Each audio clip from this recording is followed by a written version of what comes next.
الحمد للہ ذی المجد والعلا خالق الارض والسماء وما بینہما وما تحت الثری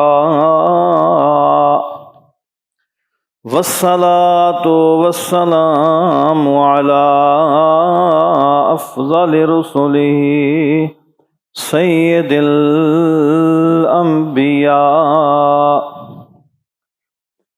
محمد المبعوث الى کافۃ للناس بشیرا ونذیرا وداعیا الى اللہ باذنہ وسراجا منیرا ثم دنا فتدلى فكان قاب قوسين أو أدنى فأوحى إلى عبده ما أوحى وعلى آله وأصحابه الكرماء الشرفاء والتابعين لهم بالإحسان إلى يوم الجزاء أما بعد فأعوذ بالله من الشيطان الرجيم بسم الله الرحمن الرحيم قل يا أيها الذين هادوا إن زعمتم أنكم أولياء لله من دون الناس فتمنوا الموت إن كنتم صادقين ولا يتمنونه أبدا بما قدمت أيديهم والله عليم بالظالمين قل إن الموت الذي تفرون منه فإنه ملاقيكم ثم تردون إلى عالم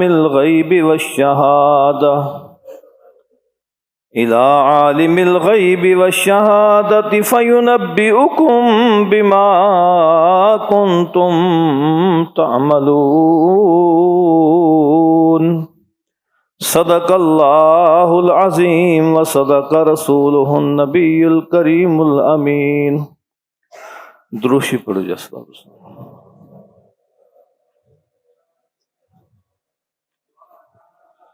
صحابہ یا حبیب حضرات گرامی قدر، سورہ جمعہ کی میں نے 3 آیتیں آپ کے سامنے تلاوت کی ہیں۔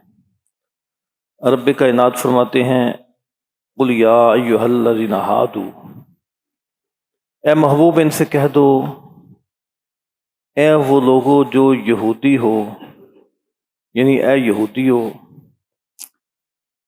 ان زعمتم انکم اولیاء للہ، اگر تم یہ سمجھتے ہو کہ تم اللہ کے دوست ہو، اے یہودیو اگر تم سمجھتے ہو کہ تم اللہ کے دوست ہو تو فتمنوا الموت ان کنتم صادقین، اگر تم اپنے دعوے میں سچے ہو تو موت کی تمنا کرو۔ اگر تم اپنے آپ کو اللہ کا دوست سمجھتے ہو، اپنے دعوے میں سچے ہو تو پھر کیا کرو؟ موت کی تمنا کرو۔ ولا يتمنونه ابدا بما قدمت ایدیہم، اللہ تعالیٰ خود ہی جواب دیتے ہیں، فرمایا یہ موت کی تمنا کبھی بھی نہیں کریں گے، یہ موت کی تمنا کبھی بھی نہیں کریں گے۔ بما قدمت ایدیہم، اس وجہ سے کہ انہوں نے جو اعمال آگے بھیجے ہیں وہ اس قابل نہیں کہ یہ موت کی تمنا کریں، اپنے بھیجے ہوئے اعمال کی وجہ سے وہ موت کی تمنا نہیں کریں گے۔ واللہ علیم بالظالمین، اور اللہ تعالیٰ ظالموں کو خوب جانتا ہے، اللہ تعالیٰ ظالموں کو خوب جانتا ہے۔ اے محبوب ان سے کہہ دو کہ بے شک یہ موت جس سے تم بھاگتے ہو یہ ضرور تمہیں ملے گی، جس موت سے تم بھاگتے ہو یہ تمہیں ملے گی۔ ثم تردون الی عالم الغیب والشہادہ، پھر تمہیں اس جہان کی طرف لوٹایا جائے گا جو جہان غیب اور شہادت کا جہان ہے۔ پھر میں فَيُنَبِّئُكُم بِمَا كُنتُمْ تَعْمَلُونَ، پھر اللہ تعالیٰ تمہیں بتائے گا جو کچھ بھی تم دنیا میں کرتے تھے، اللہ تمہیں آگاہ کرے گا جو کچھ بھی تم دنیا میں کرتے تھے۔ یہ یہود و نصارہ جب سے اللہ تعالیٰ کے پیارے محبوب آقا نامدار مدنی تاجدار صلی اللہ علیہ وسلم تشریف لائے تو انہوں نے مسلمانوں کے خلاف سازشیں، نبی کریم صلی اللہ علیہ وسلم کو نعوذ باللہ شہید کرنے کی سازشیں، مسلمانوں کو نقصان پہنچانے کی سازشیں، یہ یہود و نصارہ کا طریقہ رہا ہے۔ نبی کریم صلی اللہ علیہ وسلم جب مکہ سے ہجرت کر کے مدینہ شریف گئے، مدینہ شریف میں یہودیوں کے 3 قبیلے تھے۔ حضور نبی کریم صلی اللہ علیہ وسلم نے جب بھی ان کے ساتھ معاہدہ کیا یہودیوں کے ساتھ، ان یہودیوں نے اس معاہدے کی خلاف ورزی کی۔ ان کے ساتھ معاہدہ یہ کیا کہ ہم تمہارے جان و مال کی حفاظت کریں گے، اگر ہم پر کو حملہ کرے تو اکٹھے مل کر ہم اس کا مقابلہ کریں گے۔ مدینہ شریف میں رہتے ہوئے ان یہودیوں نے جب بھی موقع ملا تو انہوں نے حضور نبی کریم صلی اللہ علیہ وسلم کے ساتھ کیے ہوئے معاہدے کی خلاف ورزی کی، اس معاہدے کو پورا نہ کیا بلکہ ہر جگہ مسلمانوں کو نقصان پہنچانے کی کوشش کی۔ تو اللہ تعالیٰ نے پھر انہیں ذلیل اور رسوا کیا، یہودیوں کو اس طرح ذلیل کیا کہ نبی کریم صلی اللہ علیہ وسلم نے حکم دیا انہیں، کیونکہ یہ اپنی سازشوں سے باز نہیں آتے تھے، حضور نبی کریم صلی اللہ علیہ وسلم کو نعوذ باللہ یہ ختم کرنے پہ کی سازشیں کرتے تھے، اور انہوں نے ایک یہودی عورت نے حضور صلی اللہ علیہ وسلم کو زہر بھی دیا۔ پھر حضور نبی کریم صلی اللہ علیہ وسلم کے قبیلے میں گئے کوئی فیصلہ کرنے کے لیے، تو آپ نیچے بیٹھے تھے، اوپر سے پتھر گرا دیا۔ اللہ تعالیٰ نے بر وقت اپنے محبوب کو آگاہ کر دیا کہ اے محبوب اوپر سے پتھر آ رہا ہے، یہ جگہ چھوڑ دیں۔ اللہ تعالیٰ نے اپنے محبوب کو بر وقت آگاہ کر دیا۔ یہودیوں نے کوئی کسر نہ چھوڑی، جب مسلمانوں کی جنگ مشرکین مکہ کے ساتھ ہوتی، یہودی منافقین کے ساتھ مل کر مسلمانوں کے خلاف سازشیں کرتے۔ انہیں مدینہ شریف سے نکالا گیا، انہوں نے جا کر خیبر میں، خیبر کے قلعے میں، وہ بڑی سرسبز جگہ تھی، بڑے وہاں باغات تھے، وہاں جا کر انہوں نے پناہ لی، وہ یہودیوں کا مرکز بن گیا۔ جب خیبر یہودیوں کا مرکز بن گیا تو ان یہودیوں نے پھر کیا کیا، دوسرے قبیلوں کو اکٹھا کر کے مدینہ شریف پر حملہ کیا۔ اسے کہتے ہیں جنگ احزاب۔ احزاب حزب کی جمع ہے، جس جنگ خندق بھی کہتے ہیں۔ حزب کا معنی ہوتا ہے گروہ۔ انہوں نے مشرکین مکہ کو بھی دوسرے گروہوں کو اکٹھا کر کے مدینہ شریف پر حملہ کیا۔ یہ بہت بڑا حملہ تھا، بچنے کی کوئی صورت نظر نہیں آتی تھی، لیکن جس کو خدا رکھے اس کو کوئی مار نہیں سکتا، جس کی حفاظت خدا فرمائے اس کو کوئی ختم نہیں کر سکتا۔ حضرت سلیمان فارسی نے کہا یا رسول اللہ صلی اللہ علیہ وسلم، مدینہ شہر کے ارد گرد خندق کھود لی جائے، خندق کھودی جائے گی تو ان میں سے کوئی بھی اس خندق کو پار نہیں کر سکے گا۔ خندق کھودی، کئی مہینے تک انہوں نے محاصرہ کیے رکھا، حتیٰ کہ اللہ تعالیٰ کی طرف سے مدد آئی، تیز آندھی آئی جس نے ان کا سب کچھ الٹا دیا، تیز ہوا آئی اس نے ان کا ہر چیز ان کی تہس نہس کر دی، تو وہاں سے یہ شکست کھا کر وہاں سے بھاگے۔ اللہ تعالیٰ نے اس وقت، کیونکہ مسلمان تعداد میں تھوڑے تھے، یہ سارے قبیلے اکٹھے ہو کے مدینے پر حملہ آور ہوئے، تو یہ یہودیوں کی سازش تھی۔ اسی طرح یہودی جہاں بھی مسلمانوں کا قافلہ گزرتا اس قافلے کو لوٹ لیتے، ہر وقت فساد، ہر وقت فتنہ، ہر وقت مسلمانوں کو نقصان پہنچانا، مسلمانوں کے اندر انتشار پھیلانے کی کوشش کرنا، دوسرے قبیلوں کو مسلمانوں کے خلاف ابھارنا، یہ سارے کی ساری سازش کن کی تھی؟ یہودیوں کی۔ تو حضور نبی کریم صلی اللہ علیہ وسلم نے فرمایا ایسا کرو، روز روز کی ان کی پریشانیاں، روز روز کا ان کا فساد، یہ روز روز کی ان کی سازشیں، اب ہم ایسا کرتے ہیں کہ یہ جو خیبر کا قلعہ ہے نا، خیبر کا علاقہ ہے جہاں یہودیوں کا مرکز ہے، اس پہ حملہ کرتے ہیں تاکہ ان کو یہاں سے بھی ختم کیا جائے۔ بلکہ یہ حدیث پاک آتی ہے کہ حضور نبی کریم صلی اللہ علیہ وسلم نے فرمایا ان یہودیوں کی سازشوں کی وجہ سے آپ نے فرمایا لو عشتہ انشاءاللہ، آپ نے فرمایا اگر میں اللہ نے چاہا تو میں زندہ رہا، لأخرجن اليہود والانصار من جزیرۃ العرب، یہ حدیث پاک ہے ترمذی شریف کی۔ فرمایا لو عشت انشاءاللہ تعالی، اگر میرے رب نے چاہا تو میں زندہ رہا، تو فرمایا کہ میں ان یہودیوں اور عیسائیوں کو جزیرہ عرب سے نکال کر سانس لوں گا، یہودیوں اور عیسائیوں کو میں قبیلہ عرب جزیرہ عرب سے نکالوں گا۔ بلکہ حضور صلی اللہ علیہ وسلم نے فرمایا میں اس وقت تک ان یہودیوں اور عیسائیوں کو کے خلاف جنگ کرتا رہوں گا جب تک جزیرہ عرب سے میں ایک ایک یہودی اور عیسائی کو نکال نہ دوں اور یہاں صرف مسلمان باقی رہیں۔ اس کی وجہ کیا تھی؟ انہوں نے اسلام کو نقصان پہنچانے کی، اسلام کے خلاف سازشیں کرنے کی کوئی بھی کسر باقی نہیں چھوڑی تھی۔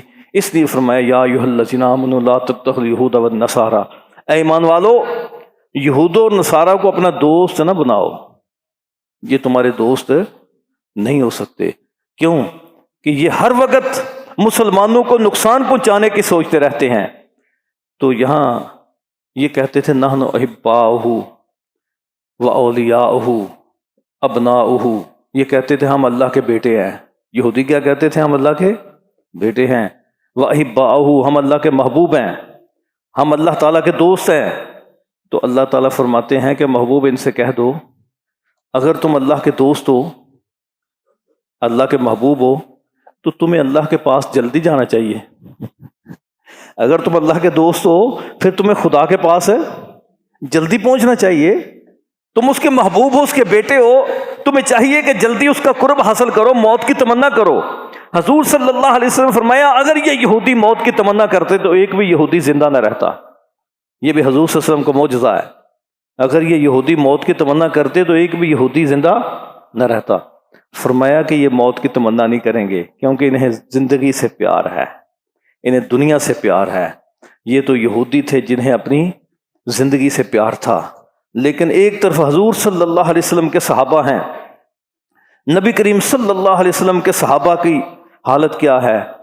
سیدنا بلال حضور صلی اللہ علیہ وسلم کے صحابی دنیا سے جا رہے ہیں، بیوی نے رونا شروع کر دیا، واہ بلال آہو، واہ بلال آہو، ہائے بلال، ہائے بلال۔ بیوی زارو قطار رو رہی ہے، کہتی ہے ہائے بلال، ہائے بلال۔ لیکن حضرت بلال رضی اللہ تعالیٰ نے آنکھیں کھولی، موت قریب ہے، آنکھیں کھولی، کہا اس طرح نہ کہو ہائے بلال، ہائے بلال، بلکہ کہو واہ ترباہ، واہ ترباہ، ہائے خوشی، ہائے خوشی۔ تم یہ افسوس کے نعرے نہ لگاؤ بلکہ خوشی کے نعرے لگاؤ۔ تو بیوی کہنے لگی آپ سرتاج ہیں، آپ میرے خاوند ہیں، سربراہ ہیں، میرا سب کچھ ہے، میں خوشی کے نعرے کیسے لگا سکتی ہوں؟ تمہاری موت کا وقت ہے، میں خوشی کے نعرے کیسے لگا سکتی ہوں؟ آپ نے فرمایا تجھے پتہ نہیں ہے؟ آپ نے بڑے پیارے جملے کہے، غدن نلقى الاحبۃ محمد وصحبہ۔ آپ نے فرمایا تجھے پتہ نہیں، غدن نلقى الاحبۃ، جب کل کا دن ہوگا میں اپنے محبوبوں سے ملاقات کروں گا۔ تجھے معلوم نہیں؟ نلقى الاحبۃ، جب کل کا دن ہوگا ادھر میری آنکھیں بند ہوں گی، میری موت واقعہ ہوگی، نلقى الاحبۃ محمد واصحابہ، میں اپنے محبوب حضور صلی اللہ علیہ وسلم سے اور حضور کے صحابہ سے ملاقات کروں گا۔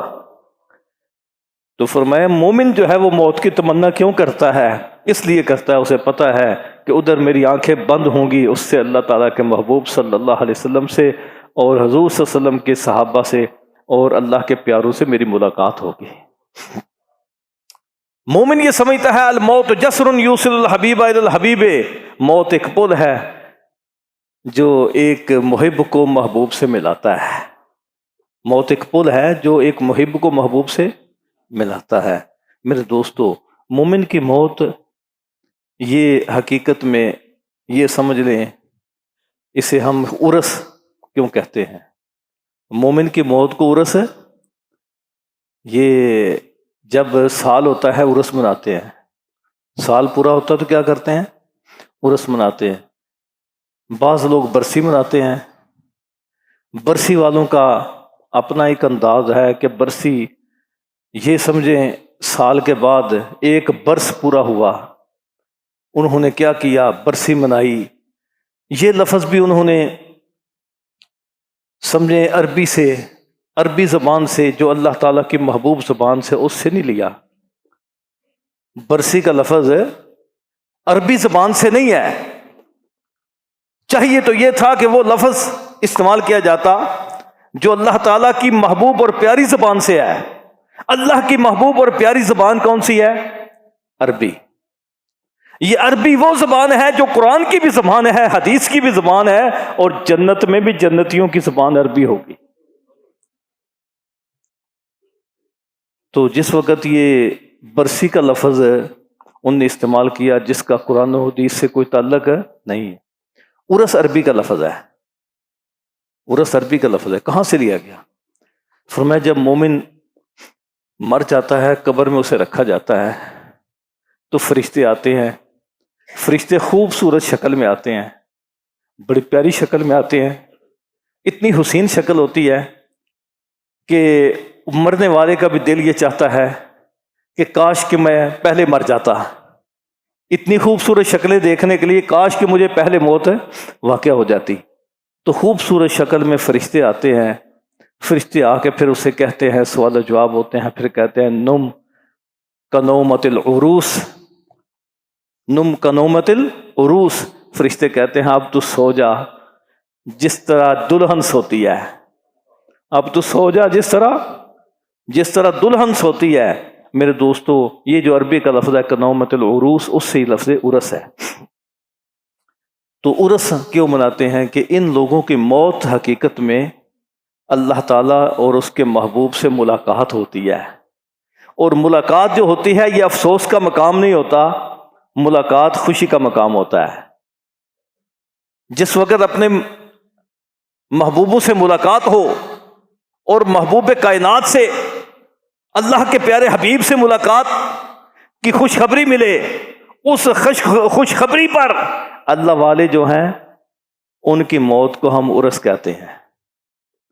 تو یہی وجہ ہے کہ میرے دوستو، صحابہ کرام کا عقیدہ موت کے بارے میں یہی تھا، کہتے تھے نحن الذین بایعوا محمدا، جنگ خندق میں بڑے بڑے پہاڑوں کو اپنی گینتیوں کے ساتھ توڑنا، بڑے بڑے پتھروں کو توڑنا، پہاڑوں کے اندر نہر جاری کر دینا۔ اس وقت یہ مشینری نہیں تھی، اپنے ہاتھوں سے کہتے ہیں پتھر توڑتے تھے، اور بہت گہری نہر جو ہے نکالی گئی تاکہ کوئی کافر چھلانگ لگا کے اندر نہ آ سکے۔ پورے مدینہ شہر کے ارد گرد خندق کھودی گئی۔ اس دور میں اس خندق کو کھودنا، کہتے ہیں سخت سردی کا موسم تھا، سخت سردی کے موسم میں صحابہ کرام کہتے ہیں ہم پسینے سے شرابور ہوتے۔ کہتے ہیں ایک دفعہ ایسا ہوا، ایک پتھر ایسا آ گیا، سب نے زور لگایا باری بار، لیکن وہ پتھر ٹوٹتا نہیں تھا، وہ پتھر ٹوٹتا نہیں تھا۔ تو نبی کریم صلی اللہ علیہ وسلم کو بتایا، دروشی پڑھے، الصلوۃ والسلام علیہ یا سیدی یا رسول۔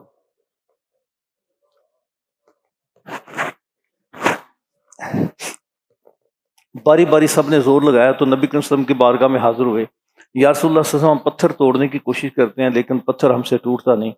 تو نبی کریم صلی اللہ علیہ وسلم نے فرمایا گینتی مجھے دو۔ نبی کریم صلی اللہ علیہ وسلم نے جا کر اس پتھر پر گینتی ماری تو کہتے ہیں پتھر کئی ٹکڑوں میں ٹوٹا اور اس کے اندر سے شعائیں نکلیں۔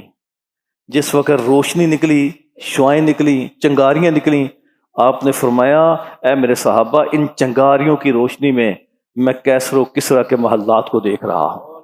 ایک دن آئے گا، ایک دن آئے گا، کیسر و کسریٰ کے محلات تمہارے قبضے میں ہوں گے۔ یہ اس وقت حضور صلی اللہ علیہ وسلم نے خوشخبری سنائی تھی. پھر وہ وقت آیا کہ کیسر و کسریٰ کے محلات مسلمانوں کے قبضے میں تھے. میرے دوستو، صحابہ کرام پتھر توڑتے ہیں اور کیا کہتے ہیں؟ ساتھ یہ پڑھ رہے ہیں نحن الذین بایعوا محمدا، پڑھتے ہیں نحن الذین بایعوا محمدا علی الجہاد ما بقینا ابدا. ساتھ پتھر توڑتے ہیں، ساتھ کیا کہتے ہیں؟ نحن الذین بایعوا محمدا، اے لوگو ہم وہ ہیں جنہوں نے محمد صلی اللہ علیہ وسلم کے ہاتھ پہ بیعت کیا ہے. اے لوگو ہم وہ ہیں نحن الذین بایعوا محمدا، جنہوں نے محمد صلی اللہ علیہ وسلم کے ہاتھ پر بیعت کی ہے، وعدہ کیا ہے. وعدہ یہ کیا ہے علی الجہاد ما بقینا ابدا، جب تک ہماری جسم میں جان ہے اے محبوب تیرے قدموں پہ جان قربان کرتے رہیں گے. جب تک ہمارے جسم میں جان ہے محبوب تیرے قدموں پہ قربان کرتے رہیں گے. یہی وجہ ہے کہ حضور صلی اللہ علیہ وسلم فرمایا ایک وقت ایسا آئے گا سارے کافر مسلمانوں پر ٹوٹ پڑیں گے، مسلمانوں پر کافر ٹوٹ پڑیں گے، اور مسلمان جو ہے اس وقت انتہائی کمزور ہوگا. سارے کے سارے لوگ کافر جو ہیں ان پر حملہ کر دیں گے. فرمایا یا رسول اللہ صلی اللہ علیہ وسلم کیا ہماری تعداد تھوڑی ہوگی؟ آپ نے فرمایا نہیں، تمہاری تعداد تھوڑی نہیں ہوگی، تعداد بڑی ہوگی. پھر کیا ہوگا؟ فرمایا وہن کی بیماری ہوگی. کس کی بیماری ہوگی؟ وہن کی بیماری ہوگی. پوچھا یا رسول اللہ وہن کی بیماری کیا ہے؟ آپ نے فرمایا وہن کی بیماری یہ ہے کہ دنیا سے پیار، موت سے فرار. دنیا سے پیار، موت سے فرار. کہتے ہیں حضور صلی اللہ علیہ وسلم فرمایا وہن یہ ہے کہ اس وقت مسلمان دنیا سے پیار کریں گے، موت سے نفرت کریں گے. جب یہ موت سے نفرت کریں گے، دنیا سے پیار کریں گے، تو اس وقت جو بیماری وہن کی ہوگی اس وجہ سے یہ کافر ان پر ٹوٹ پڑیں گے اور ان کے پاس کوئی بچنے کی صورت نہیں ہوگی. میرے دوستو، لیکن حضور صلی اللہ علیہ وسلم نے فرمایا مومن کی شان یہ ہے کہ وہ موت سے پیار کرتا ہے، دنیا سے نفرت کرتا ہے. لیکن جب ہم دنیا سے پیار کریں گے، موت سے نفرت کریں گے، تو پھر ہم کمزور ہو جائیں گے. تو بہرحال یہ یہودی جو تھے یہ مسلمانوں کے خلاف سازشیں کرتے تھے. حضور صلی اللہ علیہ وسلم نے پہلے تو انہیں وہاں سے نکالا مدینہ شریف سے، پھر خیبر کے مقام، وہاں بھی ایک بہت بڑا مارکا، اگر وہ پورا غزوہ خیبر بیان کیا جائے تو بڑا وقت چاہیے. میں صرف اور صرف آپ کے سامنے یہ عرض کرنا چاہتا ہوں کہ یہ فتنہ فساد جہاں بھی ہو یہ ہمیشہ قوموں کو تباہ و برباد کر دیتا ہے. جہاں بھی سازشی لوگ ہوں، سازش کرنے والے، وہاں ہمیشہ معاشرے جو ہیں وہ تباہ و برباد ہو جاتے ہیں، وہاں نفرتیں پیدا ہو جاتی ہیں، وہاں خون خرابہ ہوتا ہے. میرے دوستو، آج کل ہمارے ملک میں بھی ایسے ہی فتنے سر اٹھا رہے ہیں. ان فتنوں میں ایک فتنہ تو یہ اٹھا کہ کچھ لوگوں نے صحابہ کرام کو نعوذ باللہ سیدنا ابوبکر صدیق رضی اللہ تعالیٰ عنہ کو، سیدنا عمر فاروق رضی اللہ تعالیٰ عنہ کو، صحابہ کرام کو سر عام گالیاں دیں. ان میں ایک بدبخت نے کراچی کی شاہراہوں پہ کھڑے ہو کر یہ 10 محرم کے جلوس میں اس نے صحابہ کرام کو اعلانیہ طور پہ جو ٹی وی پر بھی ان کے لائیو دیکھا گیا، اس نے گالیاں نکالی صحابہ کرام کو.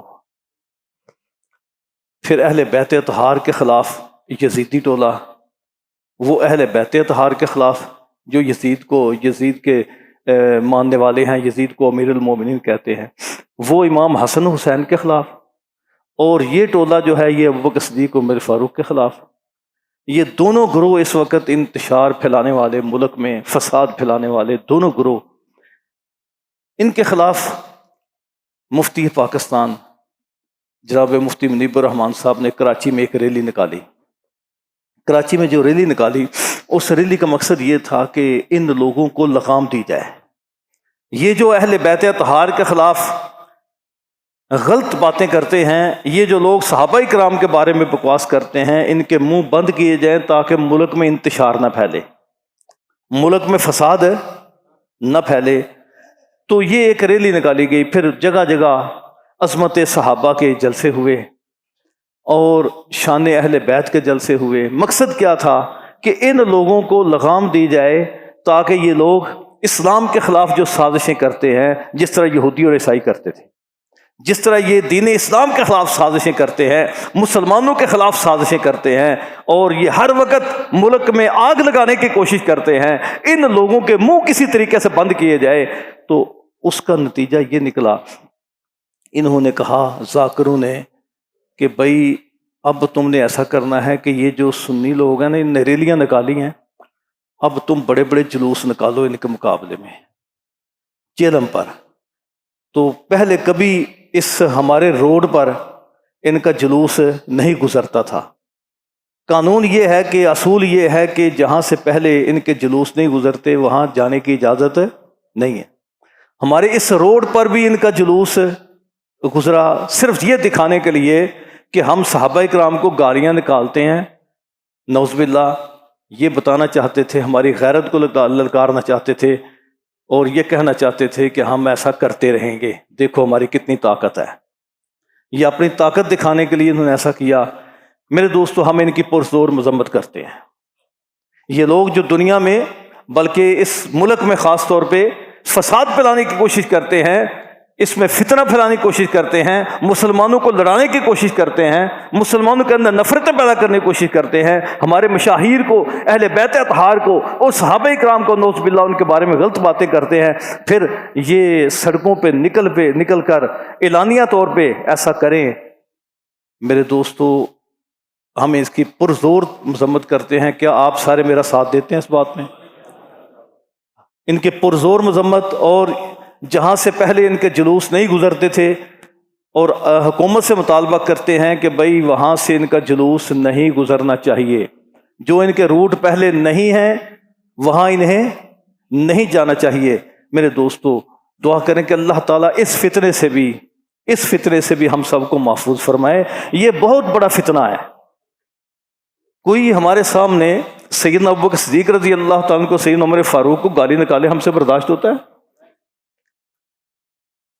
کوئی امام حسین رضی اللہ تعالیٰ عنہ کو نعوذ باللہ باغی کہے، ہم سے برداشت ہوتا ہے؟ کوئی اہل بیت اطہار کے بارے میں غلط بات کرے، ہم سے برداشت ہوتا ہے؟ میرے دوستو، یہ لوگ اس وقت ملک میں بلکہ فیس بک کے حوالے سے بھی، واٹس ایپ کے حوالے سے، اور پھر تقریروں میں یہ لوگ اس وقت متحرک ہیں، اور یہ ملک میں آگ لگانا چاہتے ہیں، ملک میں فساد پھیلانا چاہتے ہیں۔ تو ایک تو ہم حکومت سے مطالبہ کرتے ہیں کہ ان کو لگام دی جائے، ان کے منہ بند کیے جائے۔ دوسرا، ہم اللہ تعالیٰ کی بارگاہ میں دعا مانگتے ہیں، یا مولا، جو اس ملک میں فساد پھیلانا چاہتا ہے، جو اس ملک میں انتشار پھیلانا چاہتا ہے، یا مولا اس کو تو تباہ و برباد کر دے۔ جو دین اسلام کا دشمن ہے، جو اس وطن کا دشمن ہے، تو اسے اس وطن میں رہنے کی اجازت نہیں ہونی چاہیے۔ جس طرح حضور صلی اللہ علیہ وسلم نے فتنہ پرداز، فتنہ پرور یہودیوں کو نکالا تھا، میرے دوستو یہ بھی اس قابل ہیں کہ جو اس ملک کے دشمن ہیں، اس ملک میں رہ کر پھر دشمنی کریں۔ دعا کریں کہ اللہ تعالیٰ یا تو انہیں ہدایت عطا فرمائے، یا ان سے ہمیں چھٹکارا عطا فرمائے۔ اور یہی دعا ہونی چاہیے کہ یا مولا ان لوگوں کو ہدایت عطا فرما جو ملک کے دشمن ہیں۔ اور اس کے بعد ایک بھرپور طریقے سے یہ اعلان بھی ہے، کیونکہ ہمارے شہر کی ایک بہت عظیم شخصیت ہے، بلکہ ہمیں شہر والوں کو ان پہ فخر ہے۔ جیسی زندگی انہوں نے گزاری، میں سمجھتا ہوں کہ آج بھی ان کے شاگرد کسی جگہ بھی دیکھیں پورے دنیا میں پھیلے ہوئے ہیں۔ ساری زندگی قرآن و حدیث پڑھاتے رہے جناب شیخ الحدیث محدث سیالکوٹی حافظ محمد عالم صاحب۔ حافظ محمد عالم صاحب، ان کا فیض جہاں بھی دیکھیں ہمیں ملتا ہے، اور ان سے پڑھنے والے شاگرد ہر جگہ موجود ہیں۔ تو ان کا عرس پاک کل ان کا عرس پاک ہے دوبرجی میں، جہاں انہوں نے نیا مدرسہ بنایا ہے۔ اس میں بڑے بڑے علماء تشریف لا رہے ہیں، اس میں آپ کو خصوصی دعوت ہے۔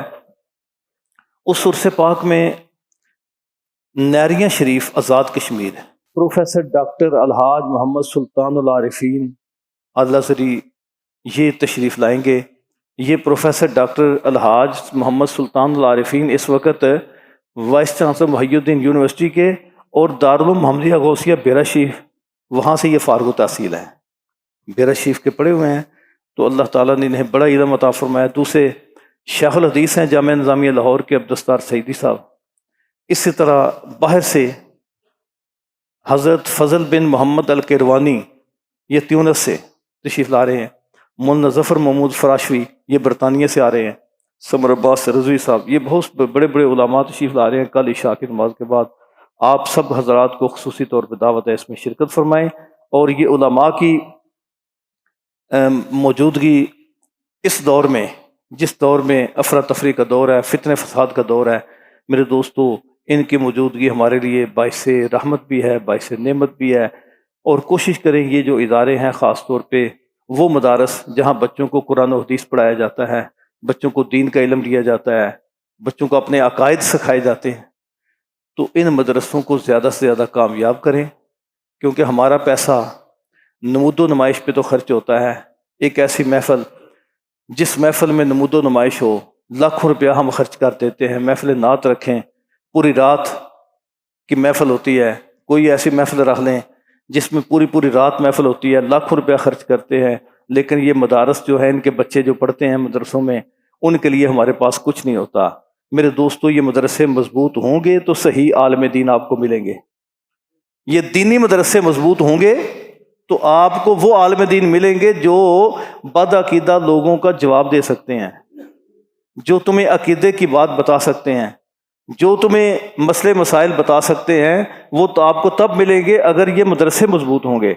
ہمارے پاس مدرسوں کے لیے تو کچھ نہیں، نمود و نمائش کے لیے، بڑی بڑی محفلیں کرانے کے لیے 10 20 لاکھ روپیہ ہمارے پاس ہوتا ہے، لیکن مدارس کے لیے ہمارے پاس کچھ نہیں ہوتا۔ دعا کریں کہ اللہ تعالی ہمیں سمجھ عطا فرمائے، اللہ تعالی ہمیں عقل عطا فرمائے، کیونکہ آدمی پیسہ وہاں خرچ کرتا ہے جہاں منافع ہو، لیکن دین میں جب ہم خرچ کرتے ہیں تو منافع نہیں دیکھتے، ہم یہ دیکھتے ہیں کہ ہمارا نام روشن ہونا چاہیے، نمود و نمائش ہونی چاہیے، دکھاوا ہونا چاہیے۔ دعا کریں کہ اللہ تعالی ہم سب کو ان باتوں پہ عمل کرنے کی توفیق عطا فرمائے۔